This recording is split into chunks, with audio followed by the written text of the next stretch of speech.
Assalamu alaikum, aspirants. This is SL Nati from Future Officers Forum, and here we are with you today on weekly current affairs.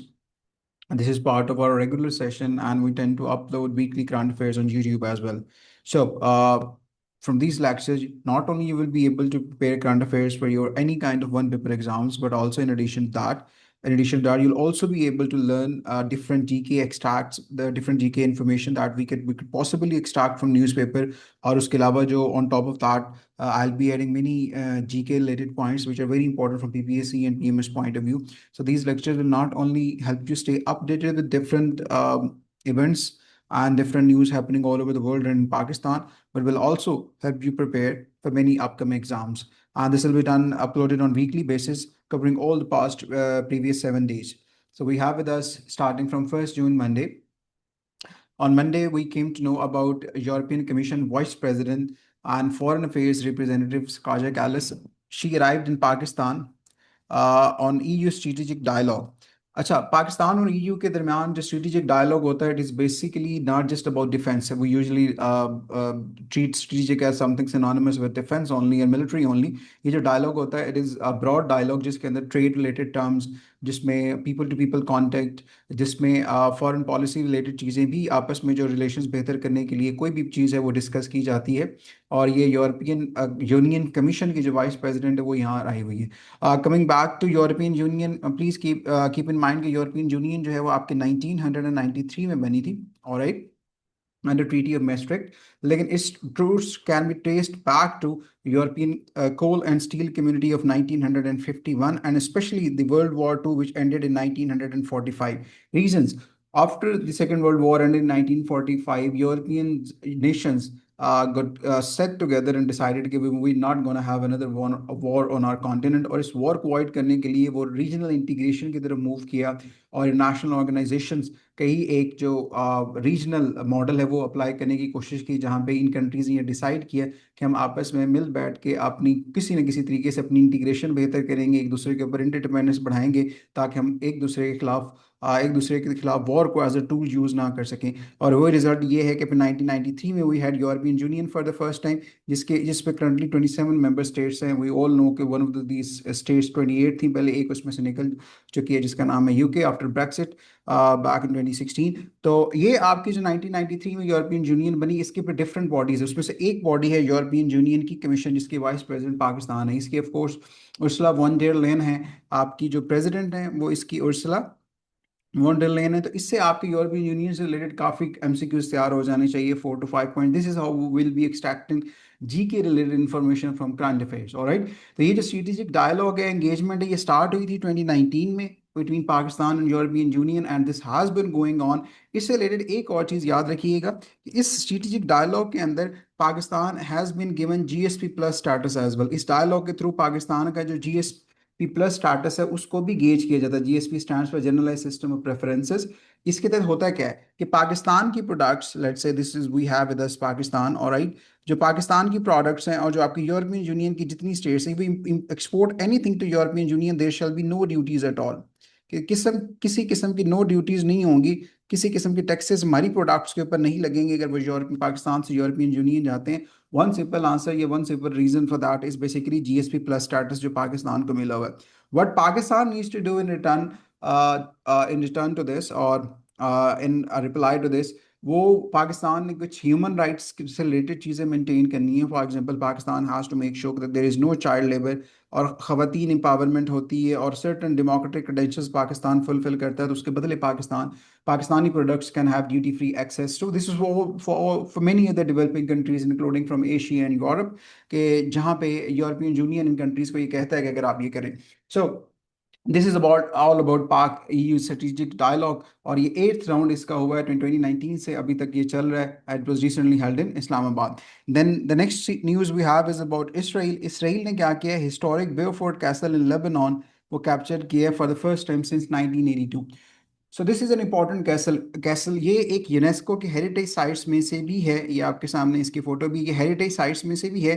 Why it is so important from military point of view? In the past it was also the defence for PLO, Palestinian Liberation Organization, जब वो Lebanon से operate कर रहे थे तो इसको as a vantage point use करके northern Israel के अंदर अटैक किया करते थे। This is right at the border of Israel and Lebanon.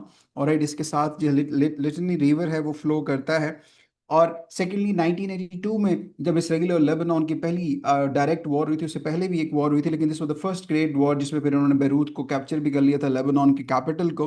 तो उस वॉर से लेके 1982 से लेके 2000 तक इन्होंने इस फोर्ट को, इसराइल ने नहीं छोड़ा, इसको कैप्चर करके रखा। 2000 में छोड़ दिया, उसके बाद 2006 में भी जंग हुई इनके साथ, लेकिन 2024 में भी हल्की फुल्की जंग हुई। लेकिन 2026 के जो रिसेंट अभी मिडिल ईस्ट का क्राइसिस स्टार्ट हुआ है, जिसमें Iran and went ahead.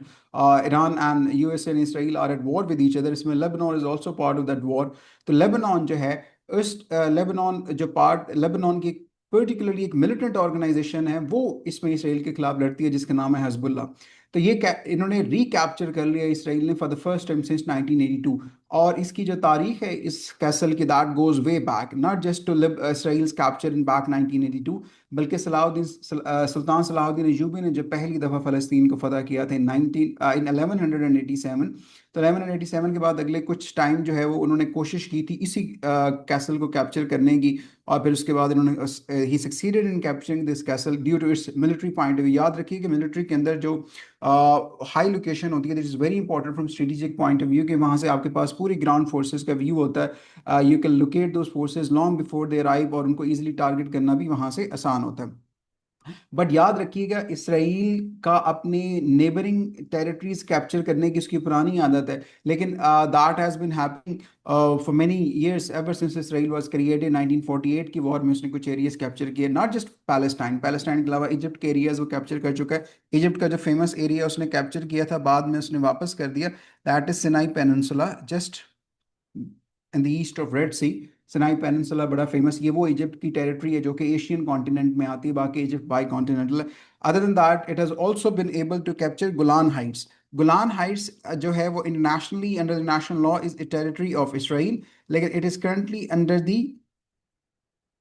Law, under the administration of Israel. और यहाँ पे यूएन की पीस कीपिंग फोर्सेज भी हैं। 70% एरिया गोलान हाइट्स का इसराइल के पास है। रीजन स्ट्रेटेजिकली बहुत इंपॉर्टेंट है, हाइट पे है, और जॉर्डन रिवर का मेजर सोर्स है वाटर, इस वजह से। So Israel has been violating international laws ever since, not just with this capture of Beaufort Castle, but also with the capture of Golan Heights and Sinai Peninsula during the different wars। और 1967 से Golan Heights भी capture करके बैठा हुआ। So this is all about Israel and Palestine. Moving on, we have with us PSG, Paris Saint Germain ने recent Champions League won किया है। याद रखिएगा जो स्पोर्ट्स के रिलेटेड क्वेश्चंस होते हैं, they are of major leagues usually. Minor leagues के क्वेश्चंस आपसे नहीं पूछे जाएंगे। और जो वर्ल्ड लेवल की गेम्स है उन्हीं के, इसमें स्पोर्ट्स में ही होता है कि क्रिकेट है, फुटबॉल है, हॉकी है, टेनिस है। टेनिस के आपके पास चार ओपन आते हैं, विंबलडन है, आर्सेनल है, ऑल ऑफ दोज।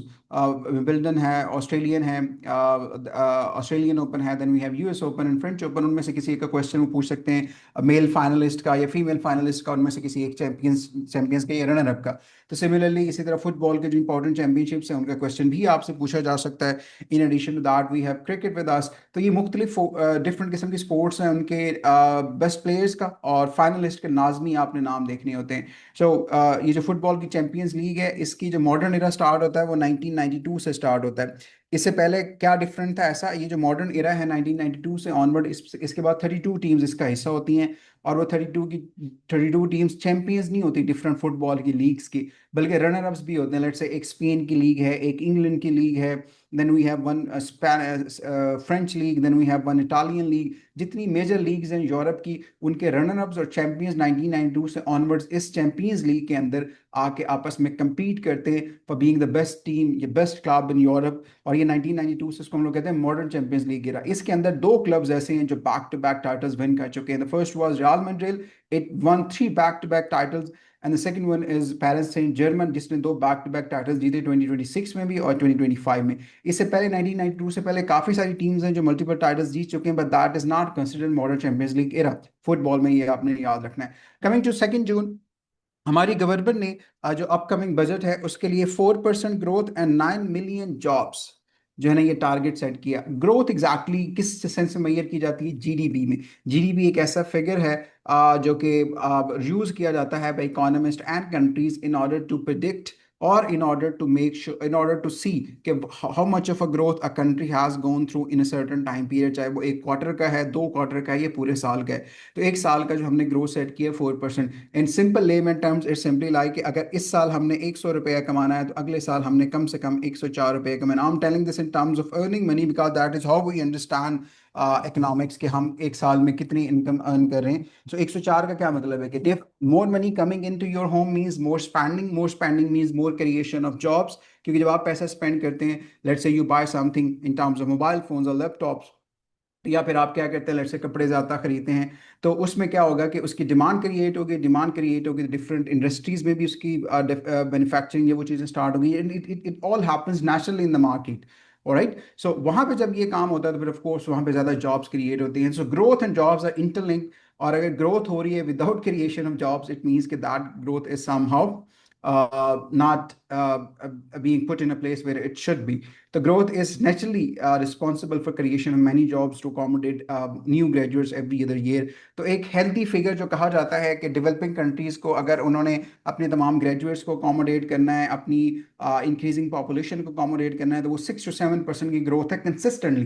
पाकिस्तान का हमेशा से इशू ये रहा है कि we have not been able to accommodate consistent growth. किसी साल 4 होता है, किसी साल 2 होता है। तो this is the new target that has been set, making sure कि पिछली दफ़ा 3.7% था, तो इस दफ़ा 4% था। लेकिन पाकिस्तान का उससे भी बड़ा मसला है कि in Pakistan growth has always been borrowed one, but will discuss that some other times in any other lecture. France ने रिसेंटली इसराइल को एक वेपन शो से बैन किया है। रीजंस बहुत सारे बताए जाते हैं, लेकिन इसराइल ने ये कहा है कि जो बैन करने का रीज़न है फ्रांस का, वो ये है कि France considers Israel an rival in weapon industry, और इस वजह से जो है अपनी मार्केट को सेचुरेट होने से बचाने के लिए इसराइल को ब्लैकआउट किया जाता है, इसराइल को वहाँ से अलाउ नहीं किया जाता। और फ्रांस का रीज़न ये है कि जो रिसेंट जेनोसाइड जो किया है इसराइल ने गजा के अंदर, that is the major reason for banning for the violation of international law, that is the major reason for banning France. तो सिर्फ और सिर्फ only air defence and missile defence equipment सिर्फ अलाउ किया है फ्रांस ने इसराइल को। Keep in mind के लास्ट ईयर इन सितंबर 2025 में France was one of the few countries Europe की तरफ से, वेस्ट की तरफ से, जिन्होंने पैलेस्टाइन को एज ए नेशन रिकग्नाइज भी किया। Before that many European nations were didn't recognise Israel. उसमें स्टार्ट किया था यूके ने, ऑस्ट्रेलिया ने, पुर्तगाल वगैरह ने, एंड उसके बाद जो है फ्रांस आ गया, लग्जमबर्ग आ गया। So many other countries were able to recognise did recognise Palestine. Then this is known as Eurosatory. इस एग्जीबिशन का नाम आपने याद रखना है। And coming back to 3 June, Punjab assembly has gone paperless. Paperless होने का मतलब ये है कि हाईटेक टैबलेट्स इंस्टॉल कर दिए गए हैं। अब आपको पाकिस्तान के पढ़े लिखे एमपीएस हाथ में टैबलेट्स उठाए नजर आएंगे, और राइट, और उनके पास पेपर्स नहीं होंगे, and they will be using that in. This is good initiative in terms of environmental sustainability because paper requires a lot of would. तो आपके जो ट्रीज हैं उनका कम होगा इस्तेमाल, और hopefully things will be easier for many parliamentarians who do not understand the basic tech terms, hoping for that. तो इसमें याद रखिएगा कि इसमें एक एमसीक्यूज बनता होता है कि which was the first assembly. So Kerala India की जो है वो पहली लेजिस्लेटिव असेंबली थी which was able to go fully paperless. Estonia आती है डिजिटलाइजेशन के लिए। एस्टोनिया इज़ वेरी फेमस, याद रखिएगा। यूरोप के अंदर एक लेटवियन स्टेट है, एक आपकी स्टेट है, बाल्टिक स्टेट है एस्टोनिया। 3 आपके पास उसमें बाल्टिक स्टेट्स आती हैं, एस्टोनिया, लेटविया एंड लिथुआनिया।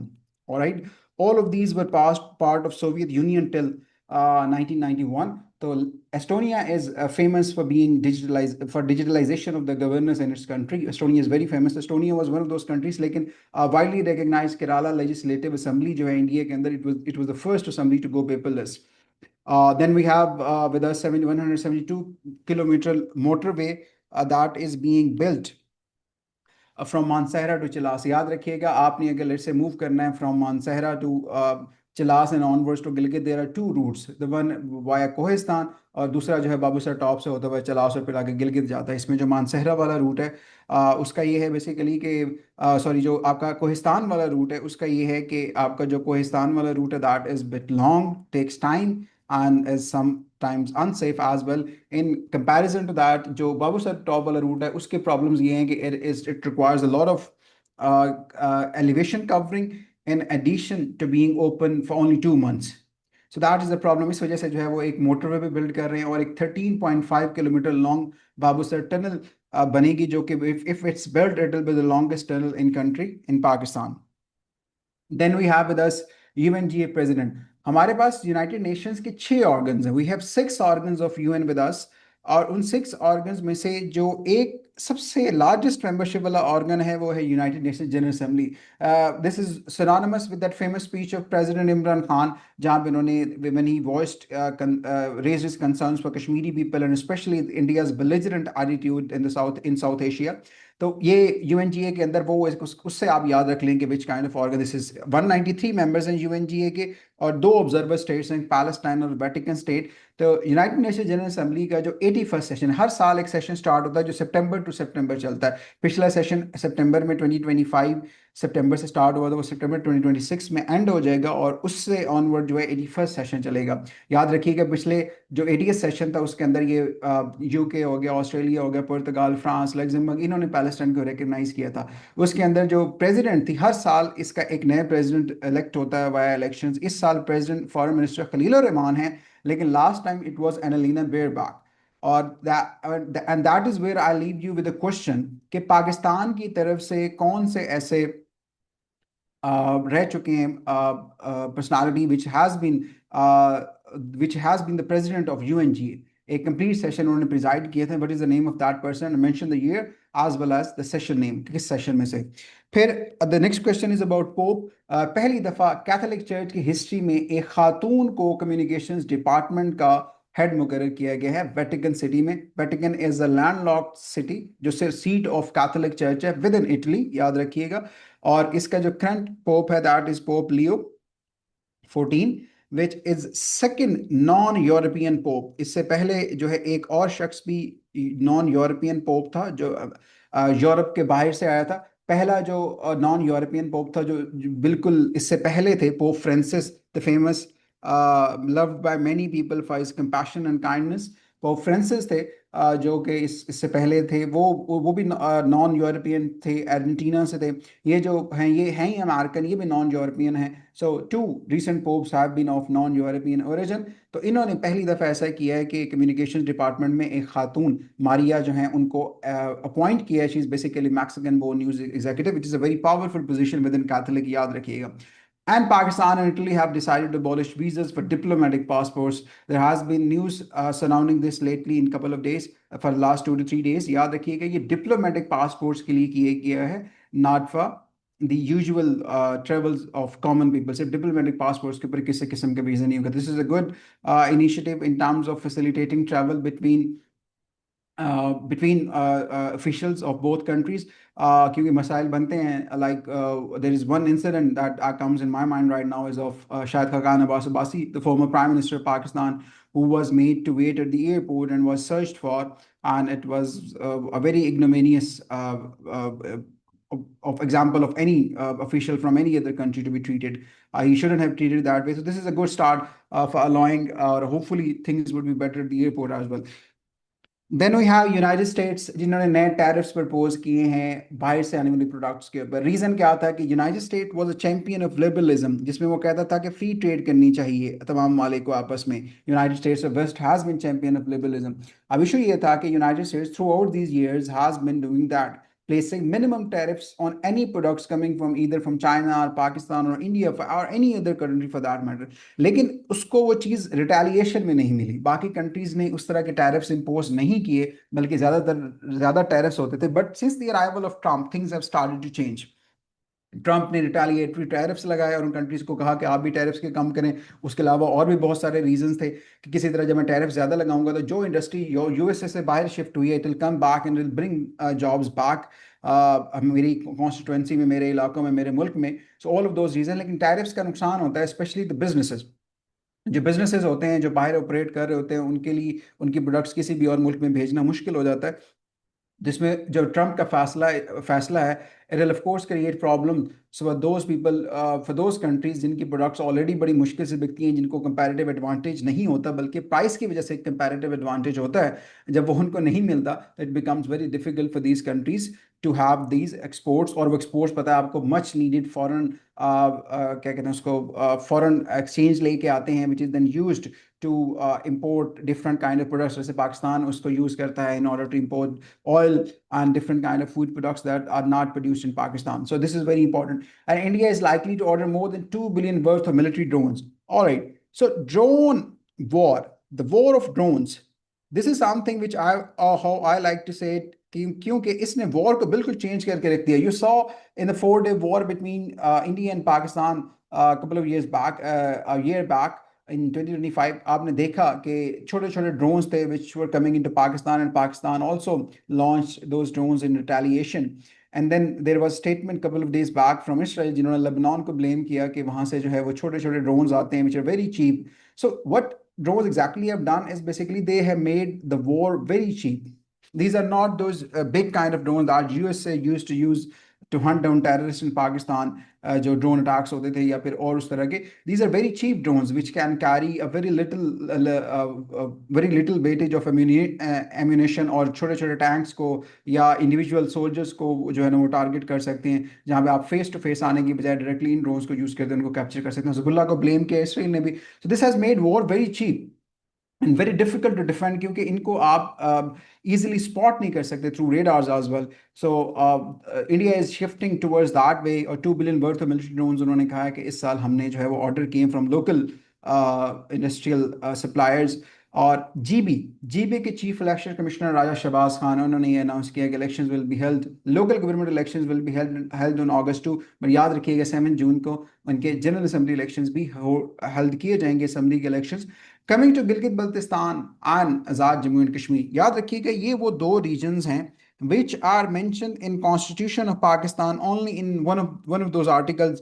और उसमें भी सिर्फ जिक्र किया गया as to say कि future relation of Kashmiri people with Pakistan will be determined according to the wishes of Kashmiri people. Other than that, these two regions are not mentioned in Constitution of Pakistan as either as a province or any other federal territory. तो इनको फिर govern कैसे किया जाता अगर ये हमारे Punjab Sindh Balochistan and Khyber Pakhtunkhwa की तरह इनको मेंशन नहीं किया गया. तो एजेके जो है उसको गवर्न किया जाता है according to interim constitution of 1974. Interim constitution, alright, interim constitution of 1974. GB जो है उसको एक जीबी गवर्नेंस ऑर्डर ऑफ 2018 के तहत गवर्न किया जाता है जिसमें काफ़ी सारे अमेंडमेंट्स ओवर टाइम किए जाती हैं. अब इस 1974 के आर्थिक कॉन्स्टिट्यूशन के तहत एजेके में प्रेसिडेंट है, but according to this order इसमें गवर्नर है which is usually appointed by president in Pakistan. यहाँ पे we have with us prime minister, but GB के अंदर हमारे पास है चीफ मिनिस्टर. इनकी अपनी प्रॉपर असेंबली है, इनकी भी असेंबली है जिसको हम लोग कहते हैं एक लेजिस्लेटिव असेंबली लोकल लेवल पे जो इनकी बनी हुई है. ऑलराइट, याद रखिएगा. एंड देन इनकी अपनी सुप्रीम कोर्ट भी है, इनकी भी अपनी कोर्ट है, काइंड ऑफ चीफ कोर्ट आप कह लें, ठीक हो गया. Not equivalent to supreme court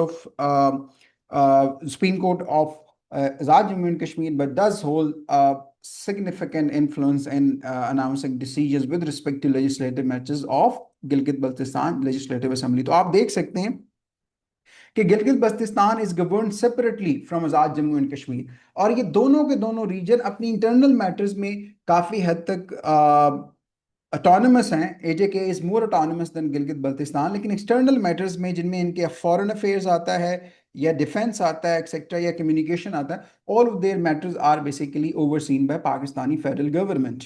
ये याद रखना है आपने. So AJK and GB are govern by different laws and regulations in Pakistan, उन हिसाब से उनको गवर्न किया जाता है. 55 June Iran supreme leader Ayatollah Mojtaba Khamenei ने रिसेंटली एक स्टेटमेंट दिया था where it said that it has defeated America. और ये उन्होंने जो है वो 37th एनिवर्सरी जो है इस्लामिक रिपब्लिक के फाउंडर आयतुल्लाह रुहुल्लाह खमैनी के डेथ एनिवर्सरी पे दी. अच्छा, इसमें याद रखिएगा 3 सुप्रीम लीडर्स आ चुके हैं ईरान के. जो सबसे पहले थे वो रुहुल्लाह खमैनी थे, जिन्होंने उसकी बुनियाद रखी इस थियोक्रेसी की, इस थियोक्रेटिक स्टेट की जहाँ पे रिलीजन का कंट्रोल स्टेट में ज़्यादा है. और right, then we have the second one Ali Khamenei, जिनको 28 फरवरी को अमेरिकन अटैक में एक शहीद कर दिया गया. Then we have Mojtaba Khomeini. Mojtaba Khomeini जो है उनके बेटे हैं और ही इज़ ये जो है ये करंट खामनाई, मुश्तबा खामनाई, ये 3rd सुप्रीम लीडर हैं ईरान के. पहले 1979 से 89 तक थे. फिर जो अली खामनाई याद रखिएगा फॉर्मर प्रेसिडेंट ऑफ ईरान भी हैं. ये 89 से लेके टिल डेट 2026 तक रहे, और करंट अभी 8 मार्च से ऑनवर्ड आपके पास third supreme leader Mojtaba Khamenei. जब इनमें से कोई भी शख्स मरता है या कुछ दिन के लिए ऑफिस वेकेंट होता है, तो एक इनकी इंटरम काउंसिल है वो गवर्न करती है, जिसका एक प्रेसिडेंट हिस्सा होता है, then there is supreme court का chief justice, and then there is one other member of guardian council. वो तीन लोग मिलके, सो 28 फरवरी से लेके 8 मार्च तक कोई भी सुप्रीम लीडर लीडर नहीं था ईरान के अंदर, और उस दौरान इन्होंने गवर्न किया। तो 1979 से ऑनवर्ड इस्लामिक रेवोल्यूशन आया, चीजें चेंज हुई, तीन सुप्रीम लीडर्स ईरान को गवर्न कर चुके। What kind of system was there in Iran before that? तो याद रखिएगा 79 से पहले बादशाह थी ईरान के अंदर। इनफैक्ट जो उनका बादशाह था उसको अपने आप को उसने टाइटल रखा हुआ था शहनशाह, किंग ऑफ किंग्स, और वो थे मोहम्मद रजा पहलवी, आखिरी जो आपके बादशाह ईरान के समझे जाते हैं। और वो पहलवी खानदान के सिर्फ दो रूलर्स आए हैं, पहला रजा शाह था, दूसरा ये थे मोहम्मद पहलवी। और पहलवी खानदान की हुकूमत फिर इनके दौर में 1979 में ख़त्म हो गई, जब इस्लामिक रिवोल्यूशन आया in the under the leadership Ayatollah Ruhollah Khomeini. And then we have with us NEPRA. Keep in mind कि NEPRA is responsible for determining electricity prices, लेकिन इस पे गवर्नमेंट का काफ़ी हद तक कंट्रोल होता है। नेपरा के जो हेड हैं वो भी गवर्नमेंट अपॉइंट करती है, तो गवर्नमेंट की request is to be taken by NEPRA. तो NEPRA is responsible for determining prices according to the cost, लेकिन फिर उसके हिसाब से गवर्नमेंट फिर प्राइसेस आगे पीछे करती है, उसके हिसाब से गवर्नमेंट सब्सिडी देती है इन बजट से एज वेल, जहाँ उसको रियलाइज हो कि the population right now is in need of subsidy. And then Balochistan problem stage as usual as it is. और बलोचिस्तान का जस्ट वन क्वेश्चन कि how many princely states were there in Balochistan before the amalgamation of those princely states into Balochistan as one complete province? That is all about Balochistan. Leaving you with this week's current affairs. See you in the next week.